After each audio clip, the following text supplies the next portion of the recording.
On July 22nd, 1991, Milwaukee police entered apartment 213 at the Oxford Apartments expecting to investigate a simple assault.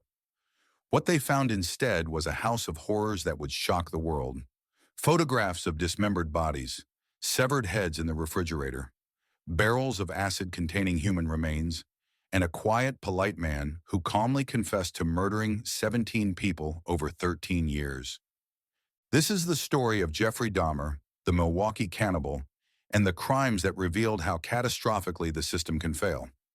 Jeffrey Lionel Dahmer was born on May 21, 1960, in Milwaukee, Wisconsin, to Lionel and Joyce Dahmer.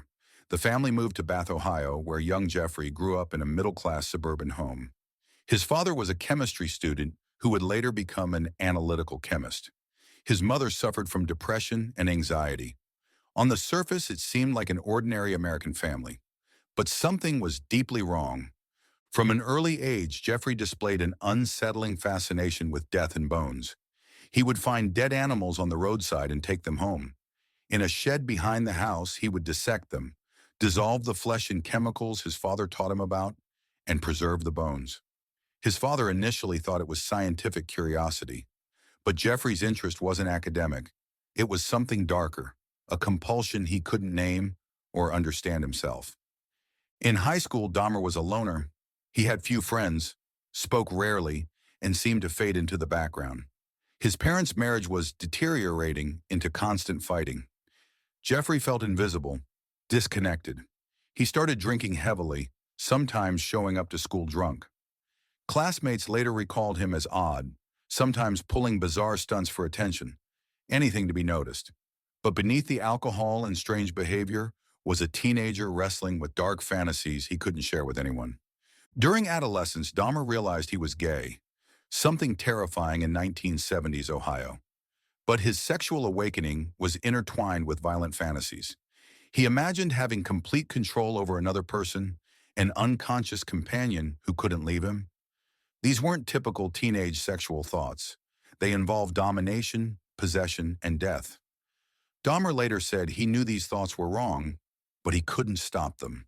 They grew stronger every day. June 18, 1978. Jeffrey Dahmer had just graduated high school.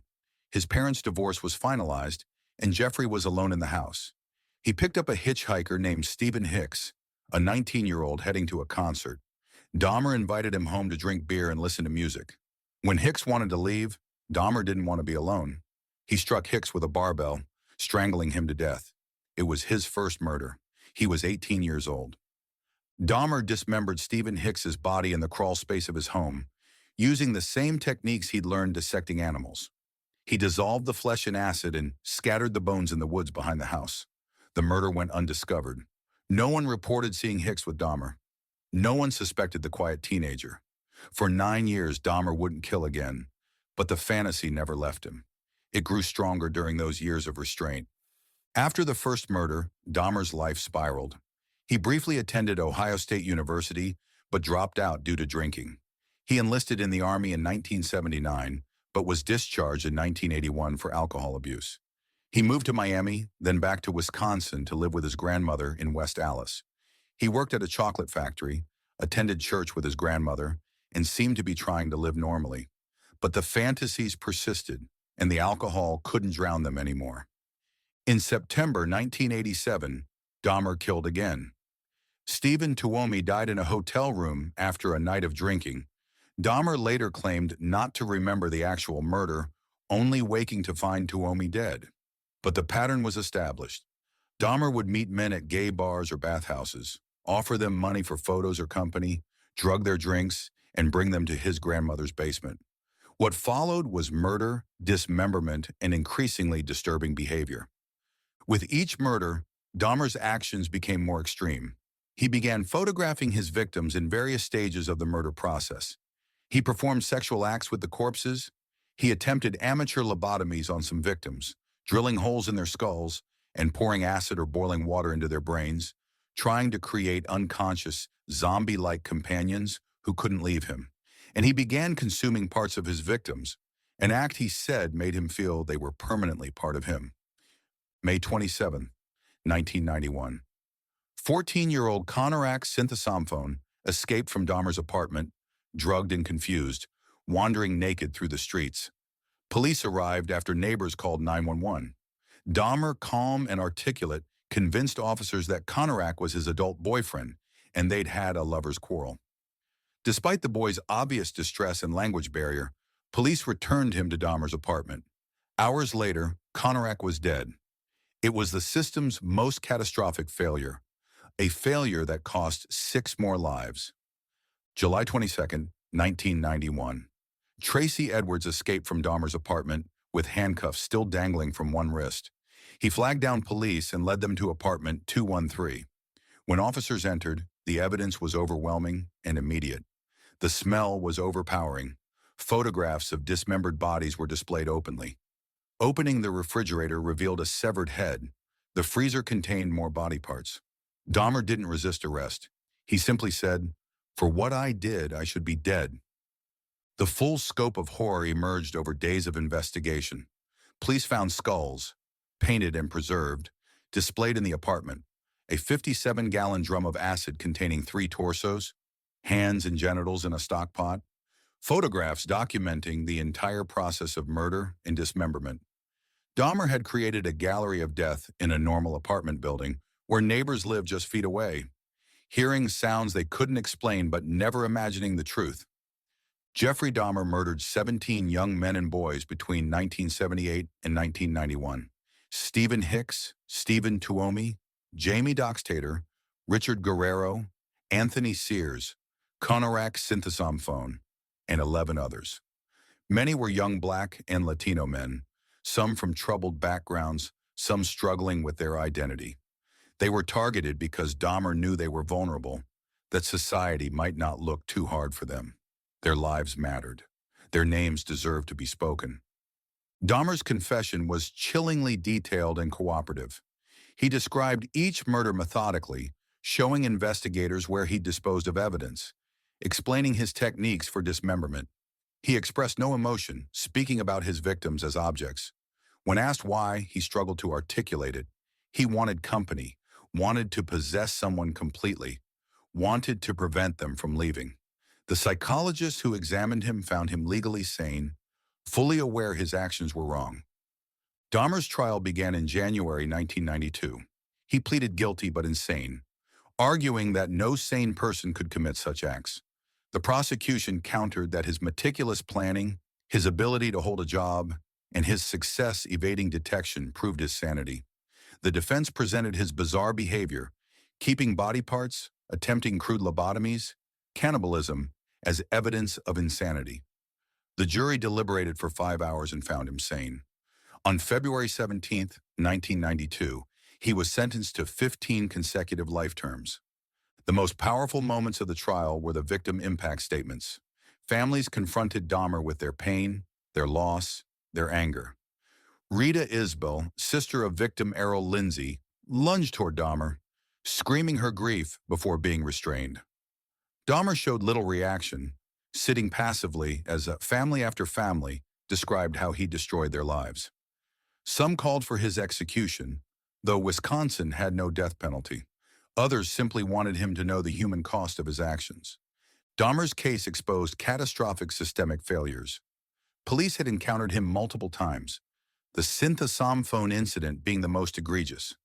Neighbors complained repeatedly about smells and noises from apartment 213, but building management took no action. In 1988, Dahmer was arrested for drugging and sexually assaulting a 13-year-old boy, Konorak Synthesomphone's older brother, but served only 10 months. At every turn, the system failed, particularly failing victims who were young, poor, or people of color. What creates a Jeffrey Dahmer? Psychologists have debated this for decades. He had a difficult childhood, but not an unusually abusive one. He showed early warning signs, but so do many children who don't become killers. He was lonely and struggled with his sexuality, but millions share those experiences without harming others. The truth is uncomfortable. We may never fully understand what went wrong in Dahmer's mind. Some humans develop in ways that make them capable of unthinkable acts, and our understanding of why remains incomplete. In prison, Dahmer was a model inmate. He expressed remorse for his crimes, converted to Christianity, and was baptized in the prison whirlpool.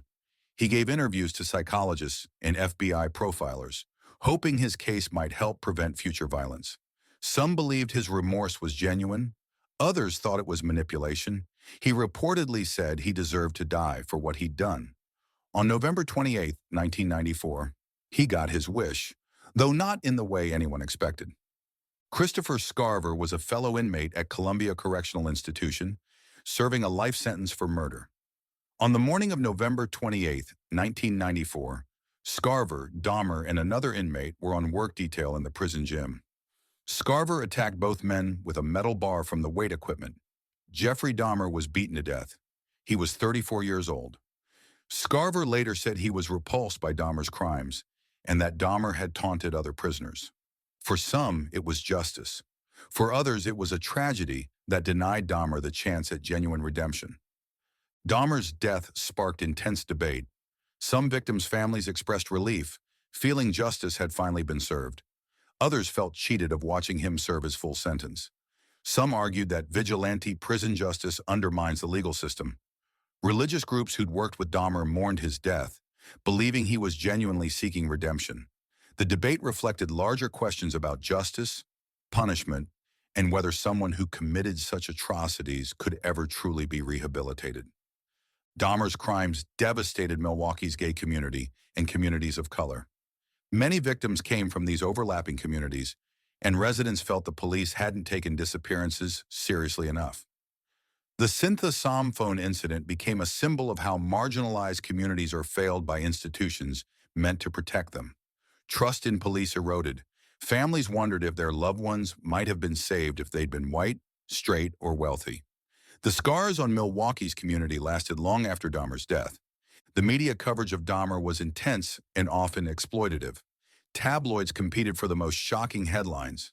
Talk shows featured endless speculation. The gruesome details were repeated constantly, often with little regard for victims' families or public sensitivity. Some coverage bordered on turning Dahmer into a dark celebrity, with merchandise and even fan mail.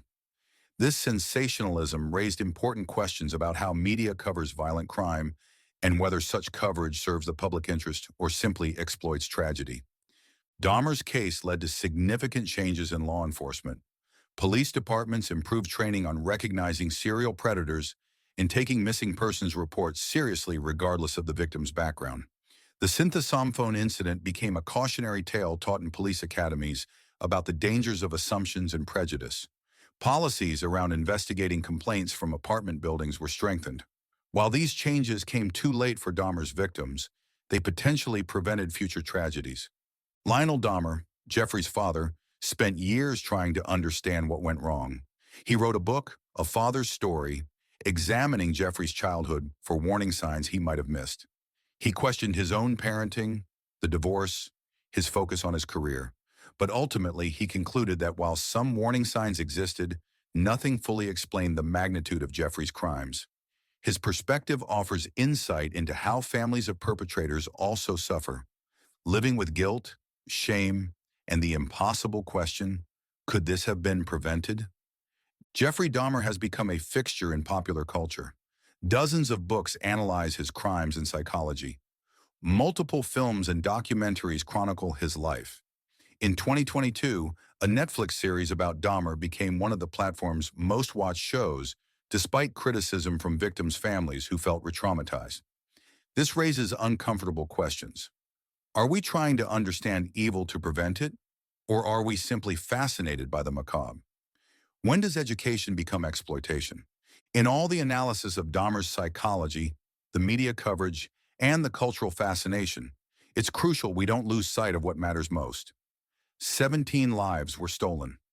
Stephen Hicks was heading to a concert. Konarak Cynthia phone was just 14 years old. Ernest Miller wanted to be a dancer. These weren't statistics or case studies. They were human beings with families who loved them, dreams they never got to pursue, and futures that were violently stolen. Their stories deserve to be told more than Dahmer's. Why are we so fascinated by Jeffrey Dahmer? Perhaps it's the incomprehensibility of his actions. We study extreme evil, hoping to understand it. to feel safer by identifying warning signs. Perhaps it's morbid curiosity, the same impulse that makes us slow down at accident scenes.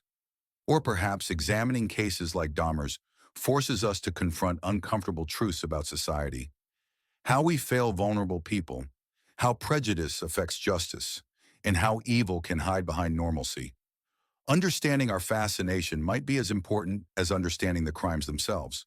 Jeffrey Dahmer committed crimes so disturbing that decades later, we still struggle to comprehend them. He was a killer who created horrors in apartment 213 while neighbors lived ordinary lives just feet away.